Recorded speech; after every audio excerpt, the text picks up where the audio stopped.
दोस्तों, आज की यह लव स्टोरी आपको बहुत पसंद आएगी। अगर आपने अपने जीवन में किसी से सच्चा प्यार किया है, तो इस लव स्टोरी को पढ़कर आपकी आंखों में आंसू जरूर आएंगे। मुझे उम्मीद है कि आपको मेरी यह लव स्टोरी बहुत पसंद आएगी। इस स्टोरी में मेरा नाम विवेक है और लड़की का नाम प्रीति है। एक लड़की के प्यार में मुझे धोखा मिला था, लेकिन शायद आज भी उस लड़की और उसकी बातों को भुला नहीं पाया हूँ। उस समय में कॉलेज में पढ़ाई करता था। आप लोग अच्छी तरह से जानते हैं कि कॉलेज में पढ़ाई कम बल्कि इश्क मोहब्बत ज्यादा होती है। अधिकतर लड़कों की लव स्टोरी की शुरुआत कॉलेज से ही होती है। मैं पढ़ाई में काफी होशियार था, लेकिन लड़कियों के मामले में भी कम नहीं था। कॉलेज में पढ़ाई करते हुए मुझे लगभग 1 माह बीत गया था। एक दिन मेरी मुलाकात प्रीति से हुई। प्रीति भी पढ़ने में काफी होशियार थी और उससे बातचीत के दौरान पता चला कि वह अपने भविष्य को लेकर बहुत चिंतित थी। मैंने प्रीति से अच्छे व्यवहार से बातचीत की थी। धीरे धीरे काफी दिन गुजर गए और वह लड़की भी मुझ पर विश्वास करने लग गई थी। कई दिन गुजर जाने की वजह से हम दोनों अच्छे दोस्त बन गए थे। कॉलेज के सभी लोग हम दोनों को एक दूसरे का प्रेमी सोचते थे, लेकिन हकीकत में हमारे बीच दोस्ती के अलावा कुछ भी नहीं था।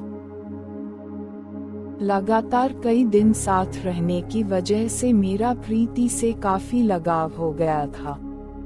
मुझे अंदर से महसूस हो रहा था कि मैं प्रीति से प्यार करने लगा हूँ। एक दिन मैं और प्रीति गार्डन में बैठे हुए थे। तभी मैंने उसको अपने प्यार का इजहार किया, लेकिन उसने इनकार कर दिया और मुझे समझाया कि प्यार के चक्कर में पड़ने से हम दोनों की जिंदगी खराब हो जाएगी। और प्रीति ने कहा, अगर मैंने तुम्हारे प्यार को अपना लिया तो तुम खुद भी पढ़ाई नहीं कर पाओगे और ना ही मुझे पढ़ाई करने दोगे। मुझे प्रीति की बात सुनकर काफी गुस्सा आया और मैं वहां से उठकर अपनी क्लास के अंदर चला गया। मैं क्लास के अंदर बैठकर सोच रहा था कि आखिर प्रीति ने जो बात कही है वह भी बिल्कुल सच है। हम दोनों के प्यार करने से हमारी पढ़ाई पर सबसे अधिक असर पड़ेगा। उसके बाद मैंने प्रीति से बातचीत करना बंद कर दिया और सिर्फ अपनी पढ़ाई पर ध्यान देने लगा। जब भी प्रीति मुझसे बातचीत करने की कोशिश करती तो मैं कोई ना कोई बहाना लगाकर वहां से निकल जाता था। मैंने सोच लिया था कि इस बार मुझे पूरी क्लास में पहले स्थान पर आना है और दिल और दिमाग से अपनी पढ़ाई करने लगा। एक दिन मैं क्लास के अंदर अकेला ही बैठा हुआ था, तभी प्रीति वहां आ जाती है और मुझसे बातचीत करने लगती है। मैं प्रीति की बातें सुन रहा था, लेकिन कोई भी जवाब नहीं दे रहा था। तभी प्रीति ने कहा, क्या यार, आज भी उस बात को लेकर नाराज हो रहे हो?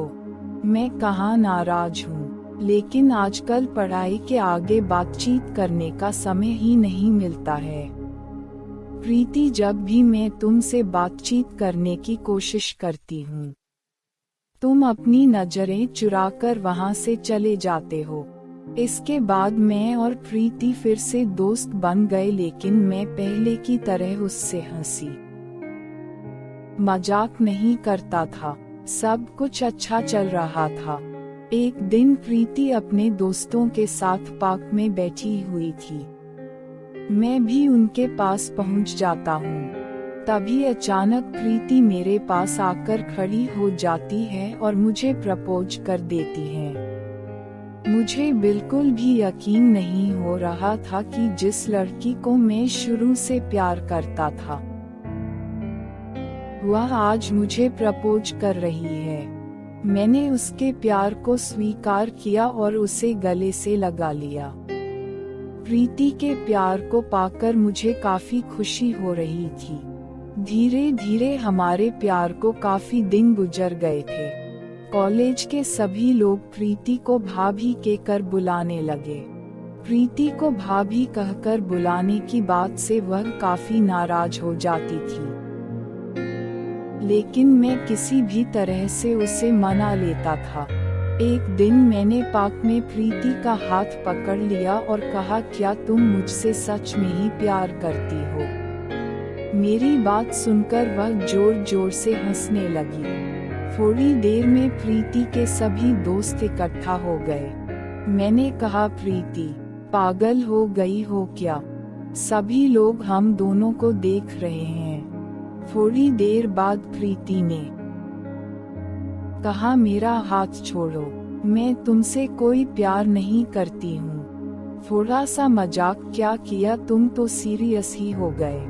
तभी मैंने कहा, मैं तुमसे अपनी जान से भी अधिक प्यार करता हूँ और तुम ऐसे मजाक समझ रही हो। इतने में प्रीति मेरे गाल पर एक जोरदार थप्पड़ जड़ देती है और अपने दोस्तों से कहती है, मैंने प्यार का नाटक क्या किया? यह तो मेरे गले ही पड़ गया है। इतनी बात सुनकर मेरी आंखों से आंसू निकल आए और मैं पार्क में ही बैठ गया। इधर प्रीति के सभी दोस्त मेरी ओर देखकर जोर जोर से हंस रहे थे। उसकी की बातें सुनकर मेरा दिल टूट चुका था। मैं फिर से खड़ा होकर प्रीति के पास गया और कहने लगा, प्रीति, इन सब से कह दो कि जो पहले बोला था वह बिल्कुल झूठ था। प्रीति, मैं झूठ नहीं था। क्या तुम्हारे समझ नहीं आता है? उसकी बातें सुनकर मैं आंखों में आंसू लिए वहां से चला जाता हूँ। उस दिन के बाद मैंने सोच लिया था कि आज के बाद जीवन में किसी भी लड़की की तरफ आंख उठाकर नहीं देखूंगा। अब मेरे दिल में उस बेवफा लड़की के लिए कोई भी जगह नहीं थी और ना ही मैं उसकी जिंदगी में दोबारा जाना चाहता था। कुछ ही दिनों बाद मेरी परीक्षाएं शुरू हो जाती है। मैंने कॉलेज जाना बिल्कुल बंद कर दिया था और घर से ही अपनी पढ़ाई कर रहा था। जब मेरी परीक्षा का रिजल्ट आया तो मैं क्लास के अंदर फर्स्ट आया था। कॉलेज की छुट्टियां चल रही थी।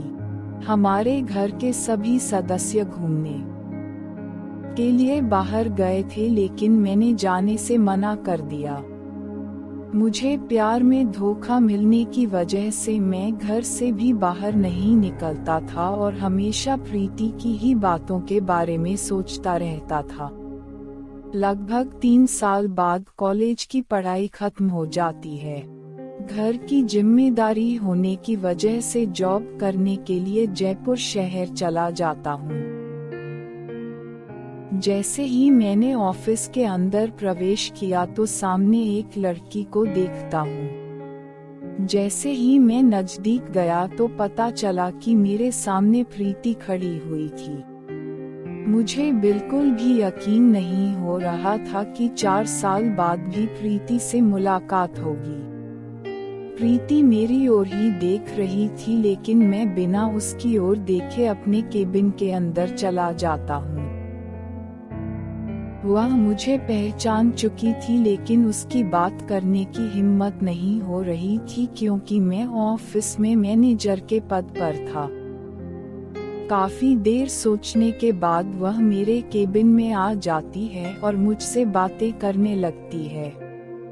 तभी मैं कहता हूँ, प्रीति, किस्मत का खेल देखो, मैंने कभी सोचा नहीं था कि तुमसे दोबारा मुलाकात हो पाएगी। काफी देर बातचीत करने के बाद मैं किसी काम के लिए वहां से चला जाता हूँ। अगले दिन वापस आकर देखता हूँ तो मेरी टेबल पर एक चिट्ठी पड़ी हुई थी। मैंने चिट्ठी को खोलकर पढ़ा तो उसमें लिखा हुआ था, मेरे प्रिय विवेक, मैंने कॉलेज के समय जो आपके साथ किया था वह माफी के भी लायक नहीं है, लेकिन हो सके तो मुझे माफ कर देना। मैं तुमसे बहुत प्यार करती हूँ। तुम्हारे कॉलेज छोड़ने के बाद मैंने कई बार तुमसे बात करने की कोशिश की, लेकिन तुम्हारा मोबाइल स्विच ऑफ ही आता था। तुम्हारे जाने के बाद मुझे एहसास हुआ कि सच्चा प्यार क्या होता है। मैं तुमसे दूर रहकर कभी भी खुश नहीं रह सकती, इसलिए मुझे अपने जीवन का हिस्सा बना लो। तुम्हें पता नहीं कि मैंने तुम्हारे बिना एक एक पल कैसे निकाला है। मैं कल ऑफिस के कैंटीन में तुम्हारा इंतजार करूंगी। तुम्हारी प्रीति। चिट्ठी को पढ़कर मैं सीधे ऑफिस के कैंसिल पहुंच जाता हूं और देखता हूं कि कुर्सी पर प्रीति बैठी हुई थी। मैं सीधे प्रीति के सामने वाली कुर्सी पर जाकर बैठ जाता हूँ और कहता हूँ, मैंने तुम्हारी चिट्ठी पढ़ी है, लेकिन अब मेरे दिल में तुम्हारे लिए कोई भी जगह नहीं है, क्योंकि मेरी शादी हो चुकी है और मैं अपनी पत्नी से बहुत प्यार करता हूँ। इस बात को सुनकर प्रीति की आंखों में आंसू आने लगे। मैंने कहा, कल मैं यह नौकरी छोड़कर चला जाऊंगा, क्योंकि अगर मैं यहाँ रहूंगा तो तुम्हें मेरी याद सताएगी। इतनी बातचीत करने के बाद मैं वहाँ से उठकर अपने केबिन के अंदर जाता हूँ और अपना बैग उठाकर कमरे पर चला जाता है। मैं बिल्कुल भी नहीं चाहता था कि जो कुछ मेरे साथ कॉलेज में हुआ था वह यहाँ भी हो, इसलिए मैंने उस नौकरी को छोड़ दिया। मेरा प्यार प्रीति के लिए सच्चा था। आज भी मेरे जीवन का सिर्फ एक ही असूल है, जिसने धोखा दिया उसको जीवन में कभी दूसरा मौका नहीं दिया। तो दोस्तों, यह थी हमारी आज की कहानी। आपका क्या कहना है इस कहानी के बारे में कमेंट करके हमें ज़रूर बताएं। वीडियो को लाइक करके चैनल को सब्सक्राइब कर लीजिए और साथ में घंटी को दबाकर ऑल पर सेट कर लीजिए, ताकि आने वाली वीडियो आपको तुरंत मिले। मुझे दीजिए अगली वीडियो तक इजाज़त, तब तक के लिए धन्यवाद।